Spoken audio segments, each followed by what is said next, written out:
Infant oral mutilation is a practice widely accepted and admired among the Kamba community and other African tribes, though not widely talked about.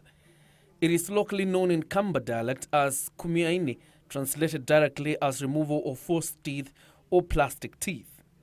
Strong cultural beliefs all indicate that the unerupted milk teeth, also referred to as any plastic teeth or nylon teeth, are main causes of persistent fever, vomiting and lack of appetite. It is also believed that certain worms in the gum cause diarrhea and that must be removed, a belief doctors dismiss as baseless and without proof.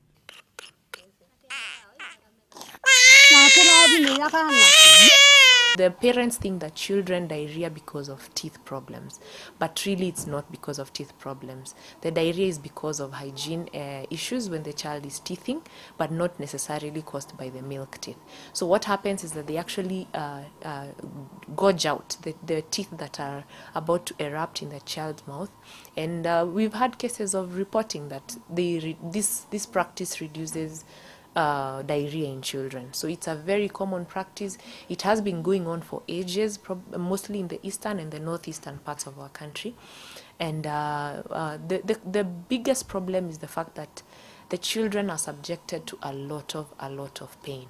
One, the medicine men don't use hygienic measures to be able to take care of these children, to be able to do these procedures on these children. So they don't glove up. They use instruments that are crude. They use bicycle spokes, they use crude knives and crude, even the spoons, they hit the spoons and twist them so that they're able to gorge out the baby's teeth. So what are done are bad. The process of removing these teeth in children is gruesome and it hurts the children badly.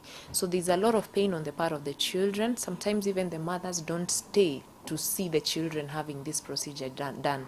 They leave the child to a stranger and then they walk out and go into the bush because they can't stand the child crying so much. The other problem, there are very many consequences.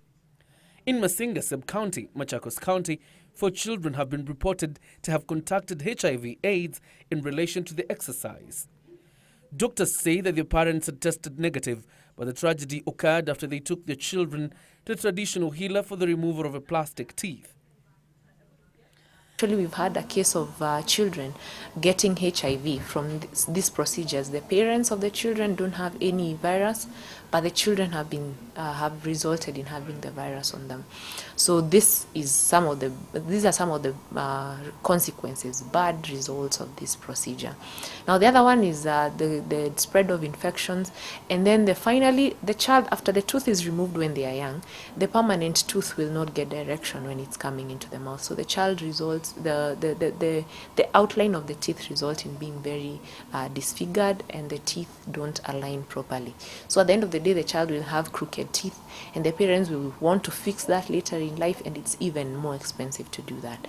So the consequences are really bad for this procedure. So what we're saying is that infant oral mutilation does not stop diarrhea. What happens is that when the child is teething, they tend to feel a bit of itching on their gums. So they try to scratch their gums with anything they find, and then they are crawling, so they touch a lot of dirty objects, and that causes diarrhea in children when they are teething. But it is not the teeth that causes the diarrhea.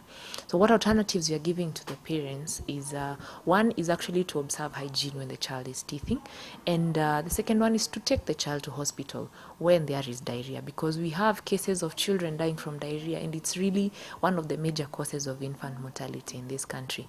So it's advising the parents go to the nearest health center and get the child checked for diarrhea. It could be caused by other functions, but not even the teeth that they're trying to remove.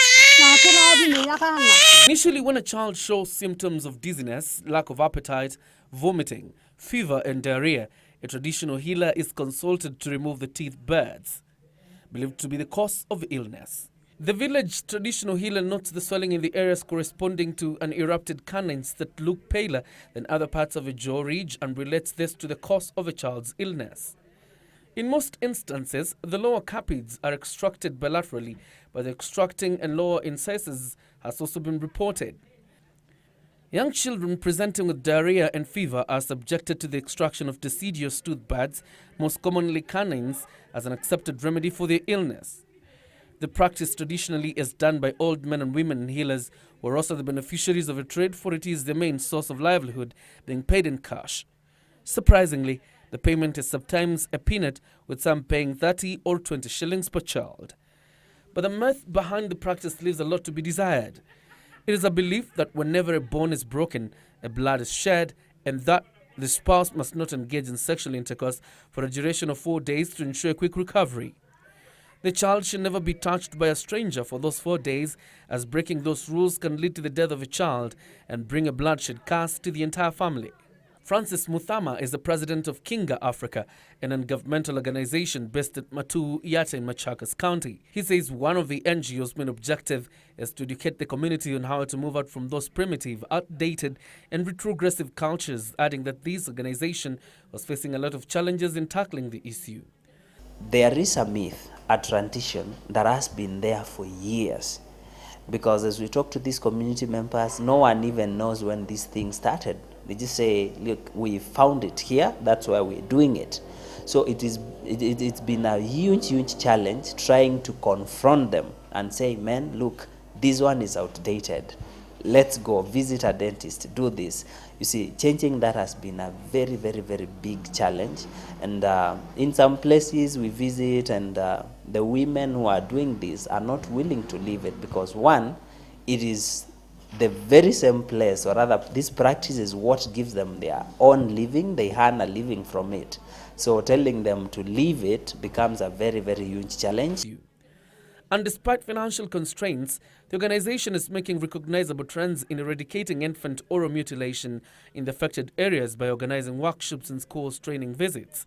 According to Muthama, the response is quite encouraging, as some traditional healers have been extending the seminars and acquainted themselves with the expertise and hygienic standards required.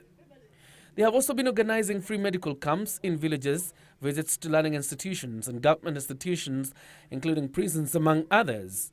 The organization's main concern is the apparatus used during the infant oral mutilation that include metal blades made from spoon handles or bike tire spokes and sharp fingernails. The instruments used are often not sterilized and no tropical anesthesia is used. Among the Kamba, salt, sodium carbonate in form of soda ash and herbs are applied to the area of a gum that is injured during the process without observing hygienic measures, thus exposing the child to new related diseases like HIV, AIDS, tetanus and anemia, among others. And given that the traditional healer involved performs the practice on many children using the same instruments, many children in the areas have been exposed in contracting HIV and AIDS. There's a need to total campaign in order to control the mass and completely stop the practice. Doctors aver that the practice affects the development of permanent teeth and is the main cause of crooked teeth grows on top of the teeth. Dr. Alice Ongashi continues to say that the pain the children go through cannot be overemphasized, and as a result, the illness is stopped due to the pain and not due to IOM, as many believe.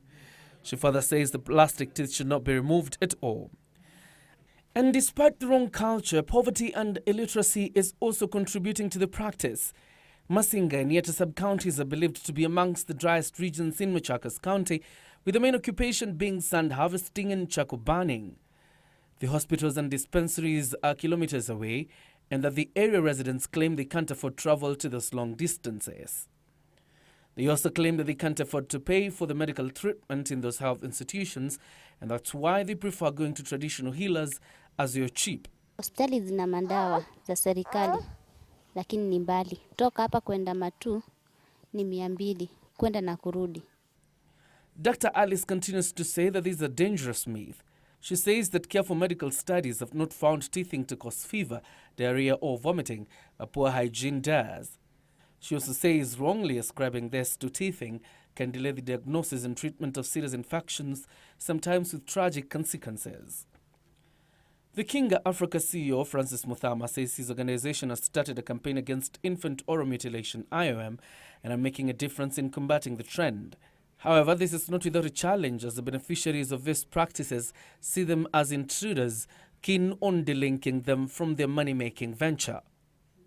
He says many children in the area have been reported to have succumbed to HIV/AIDS, including dying due to loss of blood and vigorous bleeding. Infant oral mutilation is torture, dangerous, and infringes children's rights.